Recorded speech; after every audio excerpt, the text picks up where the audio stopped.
प्रयोजन मूलक हिंदी के अंतर्गत उस पेपर के अंतर्गत आगे महत्वपूर्ण 2 मुद्दे हैं, टिप्पण और आलेखन। मैंने पिछले दिन आपसे कहा कि कार्यालयों में, जो सरकारी कार्यालयों में बहुत सारे जो पत्र आदि आते हैं और बहुत सारे पत्र जाते हैं, तो इनके निपटान के लिए कार्यालय में बहुत सारी बातें होती रहती हैं।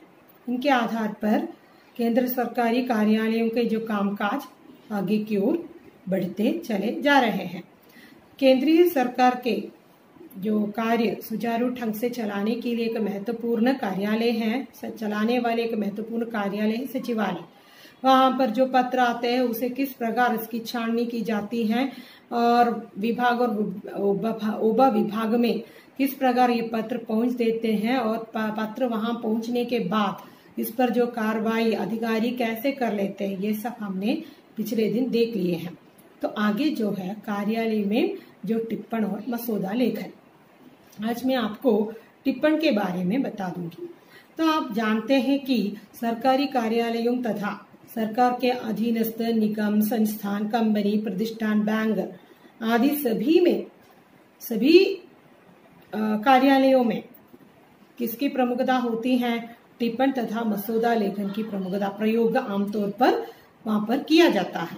लेकिन सरकार के मंत्रालयों, विभागों, कार्यालयों में ये मसौदा लेखन को अत्यधिक अहमियत दी जाती है। सरकारी कार्यालयों के जो मंत्रालय, विभाग, कार्यालयों में इसे बहुत अधिक स्थान दिए जाते हैं। तो वहां पर जो पत्र आते हैं उसके निपटान तक बहुत सारे प्रोसेस चलते रहते हैं। उसमें एक प्रोसेस है टिप्पणी लिखना। तो हम देखेंगे टिप्पणी क्या होते हैं, किस प्रकार वो लिखे जाते हैं। तो आप देखिए, टिप्पणी लेखन, नोटिंग। सरकारी कार्य प्रणाली में विचाराधीन कागज या मामले के बारे में उनके निपटान हेतु सुझाव या निर्णय देने के परिणाम स्वरूप जो अभ्युक्तियां फाइल पर लिखी जाती है उन्हें टिप्पण या टिप्पणी कहते हैं। मैंने पिछले दिन आपसे कहा, जो विभाग या प्रभाग में पत्र पहुंच जाते हैं तो उस समय वहां के अधिकारी के टेबल पे उसे डायरिस्ट लेते हैं निपटान के लिए। तो वो क्या करते हैं, कुछ मामले ऐसे हैं कि तुरंत इसका निर्णय हम नहीं दे सकते, तब वो क्या करते हैं, तब वो उसके असिस्टेंट के नाम पे उसे लिख देते हैं। उसका नाम उस पे लिख के उस असिस्टेंट के टेबल पे उस पत्र को भेज देते हैं। तो असिस्टेंट क्या करते हैं, वो फाइल को पूरा का पूरा पढ़ के उन्होंने जो कुछ उसमें नोट कर लिया उसे उसके जो मार्जिन में नोट करके उसे उस फाइल के अंदर रख के अधिकारी के सम्मुख भेज देते हैं। तो अधिकारी क्या करते हैं, उसे पढ़ के उनका जो सुझाव है उसे भी लिख के सेक्रेटरी वगैरह के टेबल पे दे देते हैं। सेक्रेटरी ही उस पर निर्णय ले लेते हैं। तो उसके बीच की जो प्रोसेस है टिप्पण लेखन। तो आप देखिए, किसी ने एक पत्र क्या है कार्यालय में आए होंगे, उस पर कोई निर्णय लेना जरूरी होते हैं। तो उस कागज या मामले के बारे में उनके निपटान हेतु उसका जो डिस्पोजल करने के लिए, निर्णय लेने के लिए कुछ रिमार्क्स वगैरह उस फाइल पर लिखी जाती हैं। तो किसी एक पत्र पर कोई निर्णय लेना है तो उसको लेके कुछ अभ्युक्तियां, रिमार्क्स उस फाइल पे लिखी जाती है। इस प्रकार लिखे जाने वाले रिमार्क्स को ही क्या कहते हैं हम टिप्पण या टिप्पणी कहते हैं। तो विचाराधीन मामले के बारे में उनके निपटान हेतु निर्णय लेने के फलस्वरूप जो अभ्युक्तियां लिखी जाती है उस फाइल पर, उसे ही क्या कहते हैं, टिप्पण या टिप्पणी कहते हैं। कार्यालयीन आवश्यकता के अनुसार अत्यधिक महत्व प्राप्त मामलों में अनुभाग अधिकारी आदि के स्तर से टिप्पणी आरंभ होती है। अन्यथा मामले के स्वरूप के अनुसार परंपरागत रूप से टिप्पणी लिपिक अथवा सहायक के स्तर पर शुरू हो जाती है। मंत्री, प्रधानमंत्री अथवा राष्ट्रपति के द्वारा लिखी गई विशेष टिप्पणियां मिनट कही जाती है। जो पारंपरिक तौर से जो है असिस्टेंट ही टिप्पणी लिखते हैं, लेकिन किसी कार्यालय की आवश्यकता के अनुसार क्या होता है, महत्वपूर्ण मामलों के लिए है तो कौन टिप्पणी लिख सकते हैं? अनुभाग के अधिकारी टिप्पणी लिख सकते हैं। मंत्री, प्रधानमंत्री और राष्ट्रपति द्वारा लिखे गए टिप्पणी को क्या कहेंगे? मिनट कहेंगे। तो इतना समझ में आया ना।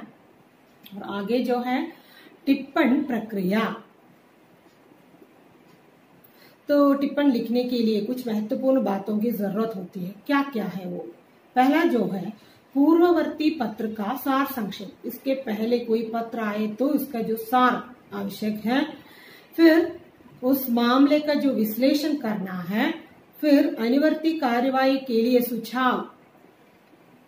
तो आगे जो हमें कार्यवाही करना, एक्शन लेना है, उसके लिए सजेशंस लिखना आवश्यक है। फिर निर्णय के लिए अभिमत, तो डिसीशंसने വേണ്ടിയിട്ട് കൊടുക്കുക। तो 4 बातों की आवश्यकता है। पूर्ववर्ती पत्र का सार संक्षेप, मामले का विश्लेषण, अनुवर्ती कार्रवाई के लिए सुझाव, फिर निर्णय के लिए अभिमत। तो टिप्पण लेखन कार्यालयों में इस प्रकार की जाती है। कौन कौन टिप्पण लिखते हैं? कार्यालय का लिपिक अथवा सहायक प्राप्त पत्र पर टिप्पण लिखता है। लिपिक नहीं तो कौन करेंगे?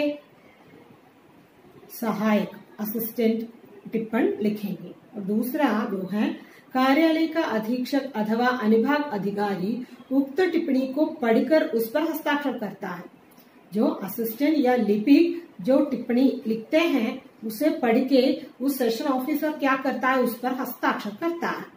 सहायक द्वारा लिखे गए पूर्ववर्ती टिप्पणी पर अपना मत या विचार व्यक्त करना चाहे तो अपनी टिप्पणी के साथ अवैध सजीव को प्रस्तुत करता है।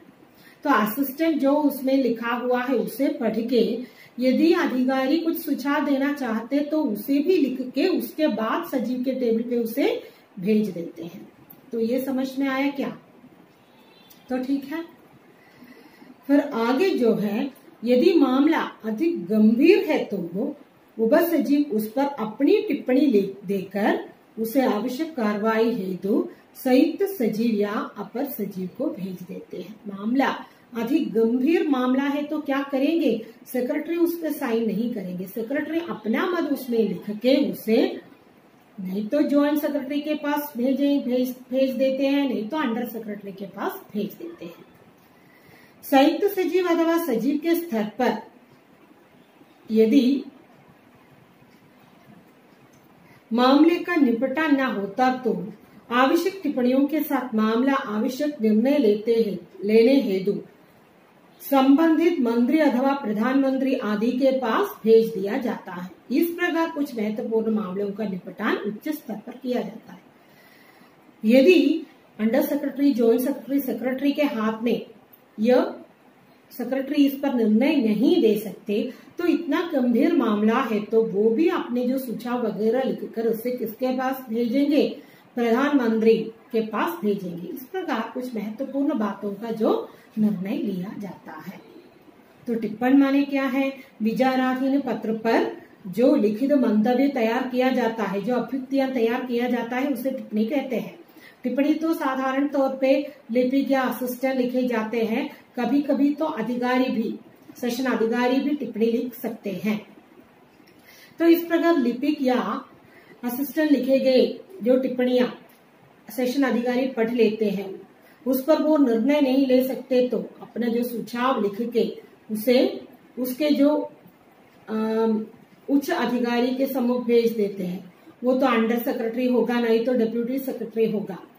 उनके हाथ में ये मामला सुलझ नहीं जाए तो वो क्या करेंगे? वो निर्णय लेने में असमर्थ हो तो वे अपनी तौर से कुछ लिखा पढ़ी उसमें करके उसे सेक्रेटरी के पास भेजेंगे। सेक्रेटरी ही उस पर निर्णय नहीं ले पाएगा तो वो भी कुछ लिख के प्रधानमंत्री के पास भेज देते हैं। तो प्रधानमंत्री फिर उस पर निर्णय लिखते हैं। तो इस प्रकार टिप्पण की जो प्रक्रिया कार्यालयों में होते रहते हैं। तो टिप्पण हुए, और टिप्पण की प्रक्रिया हुई। आगे जो टिप्पण के प्रकार, कितने प्रकार के टिप्पण लिखे जाते हैं। कार्यालयों में टिप्पण का उपयोग अनेक स्तरों पर किया जाता है। मामलों का स्वरूप, अधिकार की स्थिति तथा कार्यालय की आवश्यकता अनुसार अनेक प्रकार की टिप्पणियां लिखी जाती हैं। आवश्यकता, क्या आवश्यकता है, वो जो विषय का जो स्वरूप किस प्रकार है, और अधिकार की स्थिति क्या है, इसे देखकर, इसको ध्यान में रखकर टिप्पणी भी अनेक प्रकार के हैं। इसमें प्रमुख है नेमी टिप्पणी, सामान्य टिप्पणी, अनुभागीय टिप्पण, संपूर्ण टिप्पण, सूक्ष्म टिप्पण तथा अनौपचारिक टिप्पण। तो पहला जो है नेमी टिप्पण। कार्यालयीन कामकाज के एक भाग के रूप में नेमी टिप्पण लिखे जाते हैं। ये टिप्पण रोजमर्रा के कार्य का एक अंग होने के कारण संक्षिप्त रूप में छोटी छोटी बातों के लिए लिखे जाते हैं। उनका महत्व केवल कार्यालयीन अभिलेख और औपचारिकता के निर्वाह तक ही सीमित होता है। तो कार्यालयीय कामकाज के एक अंग के रूप में ये नेमी टिप्पण लिखे जाते हैं। ये तो कार्यालय में जो होता है उसकी जो छोटी छोटी बातों के लिए भी टिप्पणी लिखी जाती है। छोटी छोटी बातों के लिए लिखी जाने वाली टिप्पणी को क्या कहेंगे, नेमी टिप्पणी कहेंगे। आगे जो है सामान्य टिप्पणी। तो सरकारी कार्यालयों में जो पत्र, मामले पहली बार प्राप्त होते हैं, उन्हें प्रस्तुत करने की एक प्रक्रिया के रूप में जो टिप्पणी लिखे जाते हैं उन्हें सामान्य टिप्पण कहते हैं। दो कार्यालयों में एक पत्र पहली बार उसी प्रकार के एक पत्र वहां पर प्राप्त होते हैं, तब उस पत्र को उसे अधिकारी के सम्मुख प्रस्तुत करने के लिए जो हमारे असिस्टेंट वगैरह जो टिप्पण लिखे जाते हैं उसे सामान्य टिप्पण कहते हैं। ऐसे जो टिप्पण में क्या होता है, पूर्ववर्ती पत्र का भाग प्रसंग की कोई गुंजाइश नहीं होता। तीसरा जो है अनुभागीय टिप्पण, इसे विभागीय टिप्पण भी कहा जाता है।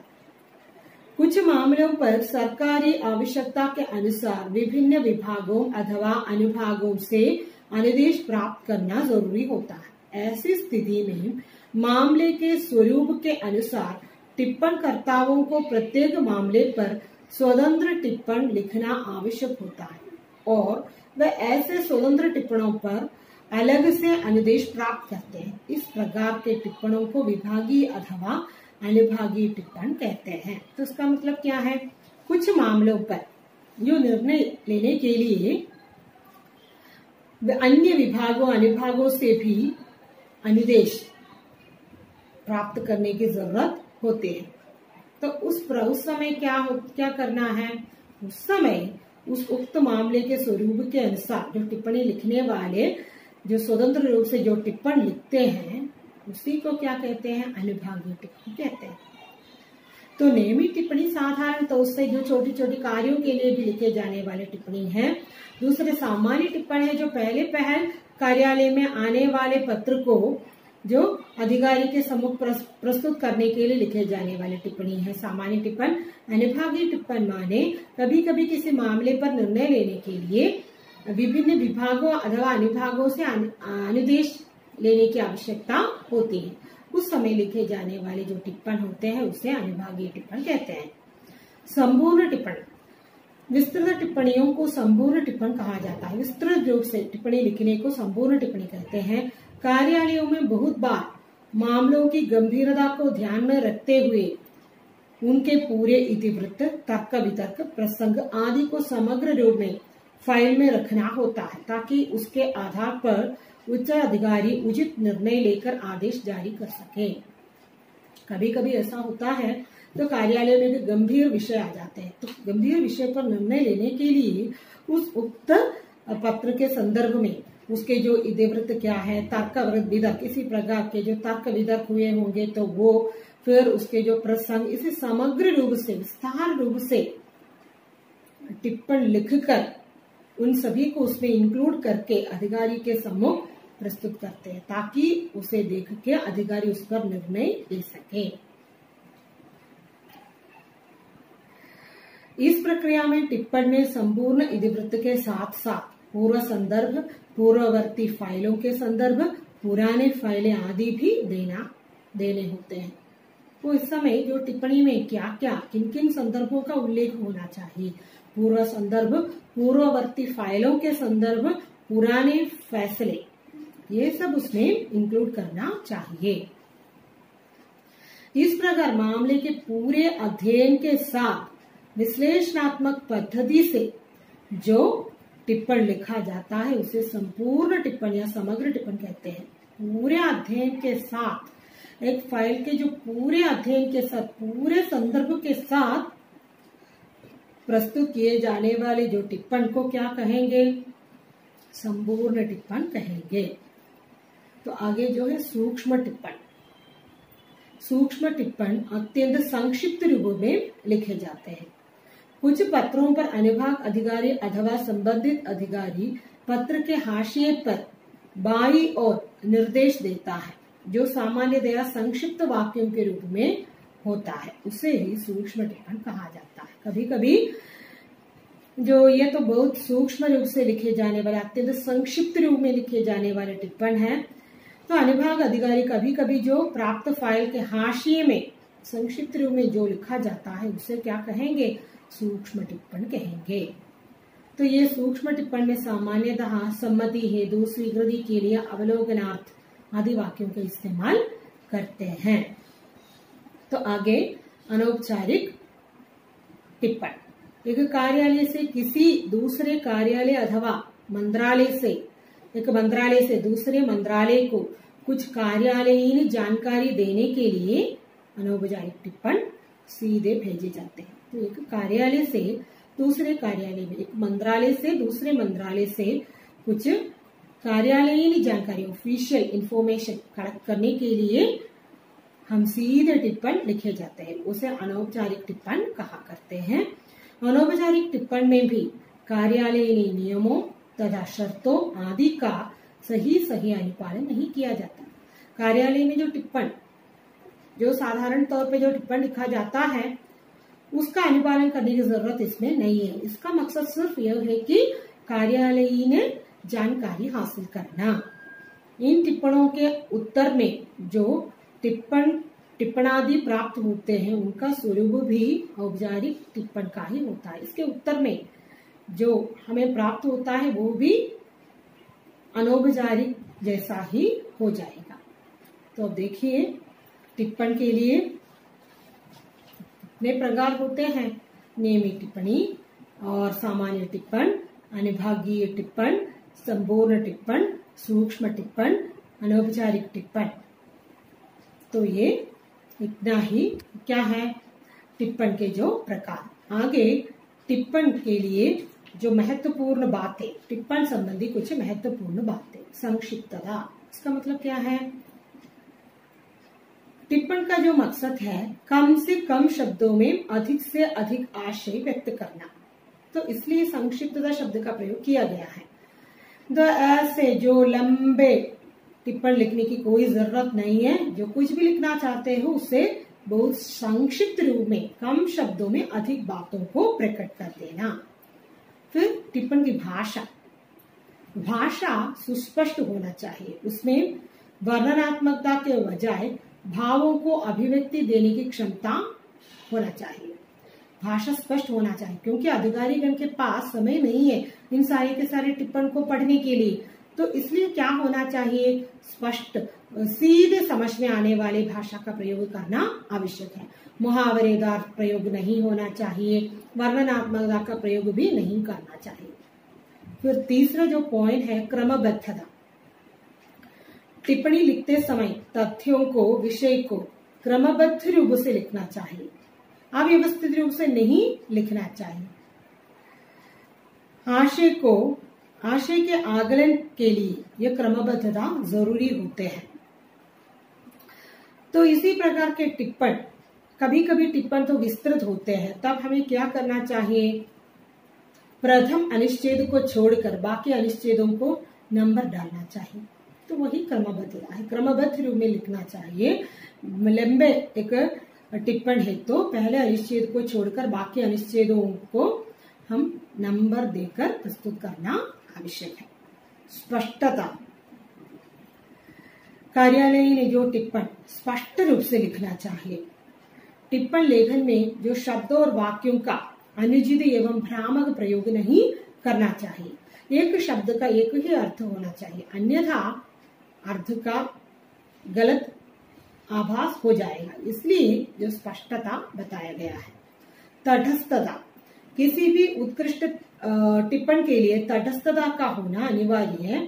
टिप्पण लिखते समय पदाधिकारी व्यक्ति को चाहिए व्यक्तिगत भावों, विचारों, अनुभूतियों को इसमें लाने की कोई जरूरत नहीं है, सिर्फ तथ्यों को ही प्रस्तुत करना, वो ही तटस्थता है।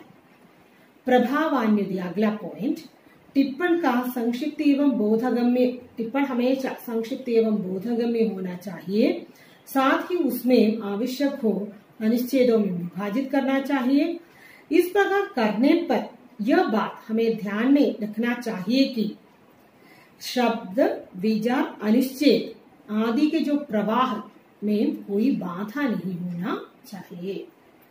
पूरे टिप्पण का एक टोटल इफेक्ट होना आवश्यक है। हम अनुच्छेदों में बांटे, अच्छे शब्दों का इस्तेमाल करें, लेकिन ये पूरा का पूरा टिप्पण पढ़ने से एक प्रकार का इम्पैक्ट, टोटल इफेक्ट इसमें होना आवश्यक है। तो अगला है शैली। टिप्पण लेखन की एक अलग शैली होती है। प्रत्येक व्यक्ति की लेखन की अलग शैली होने के समान ही ये टिप्पण लेखन की भी एक अलग शैली होते हैं। तो इसमें एक बात बहुत ध्यान रखना चाहिए कि हिंदी लेखन की शैली और अंग्रेजी लेखन की शैली में अंतर है, भिन्नता है, तो इसे हमें ध्यान में रखना आवश्यक है, क्योंकि इन दोनों की संरचना, अंग्रेजी और हिंदी की जो वाक्य गठन और संरचना अलग है, तो इसलिए अंग्रेजी में सोचकर हिंदी में अनुवाद करने से टिप्पणी में गलती आ जाएगी।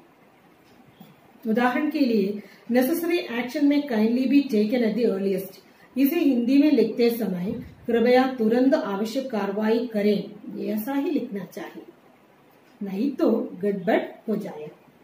तो अब हम क्या क्या आज हमने डिस्कस किया टिप्पणी क्या है, टिप्पणी की प्रक्रिया क्या है, टिप्पण के प्रकार क्या है, टिप्पण में ध्यान देने योग्य महत्वपूर्ण बातें क्या क्या है। अब इसे और एक बार टेक्स्ट बुक में जाके देख लीजिए और पढ़ लीजिए। तो अगले दिन मसौदे के साथ फिर मिलेंगे, तब तक के लिए विदा लेते हैं।